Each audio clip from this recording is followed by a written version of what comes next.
all 9 CFL teams will have one woman join their football operations or business administration departments during training camp this year as part of the league's new Women in Football program. It's about damn time, isn't it? Yeah, it really is. And I'm going to use Amanda Ruler as an example here because she spent the 2021 U Sports season coaching at McMaster University, but dearly, really wanted to be in the CFL and had made contact with a couple of teams, but was denied that opportunity despite having a great resume, being a hustler, and oh, by the way, she's the strongest woman in her weight class in the province of Saskatchewan. So she has that strength and conditioning background that could add in as well. We just talked about the football operations cap. She could have helped the team in 2021 in multiple ways while also learning from some experienced coaches. So in my mind, this is late. They're trying to catch up to the NFL, and it's just for training camp, fellas. We got to remember that.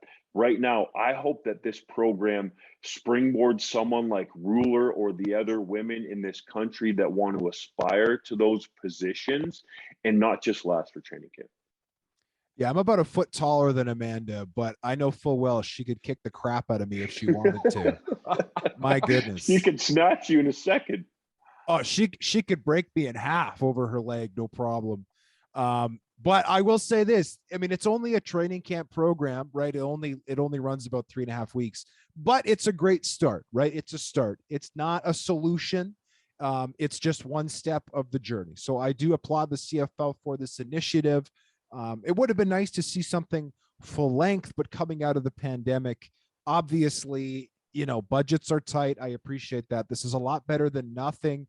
And I'm interested to see, as part of the announcement from the CFL, they said the teams are basically being left on their own to formulate what this programming will look like and what this mentorship will look like. So I'm interested to see and hear from some of the women who are selected as part of this initiative to hear what kind of things did they do? What are the kinds of things that they saw? What was the type of experience they gleaned? This announcement came out literally 30 minutes before we sat down to record the podcast. So it's very recent, but I am excited to hear what it is they learned and what it is they were able to glean from this experience. I wrote about this just over a year ago now, but this is an area which the CFL has fallen behind on compared to the NFL in recent years. We think of the CFL as a league where progress and diversity is always at the forefront, but on this particular issue, and I think it does have something to do with the smaller coaching staffs and the football operations cap, there simply isn't as many females in prominent football positions in this league as there are down south, and it's not even comparable in terms of percentage either. In the past, we've had people like Joanne Pollock break barriers. Catherine Reich, who's now down in the NFL and will one day be an NFL GM, I believe, who should have been a CFL GM at some point if someone had played their cards right.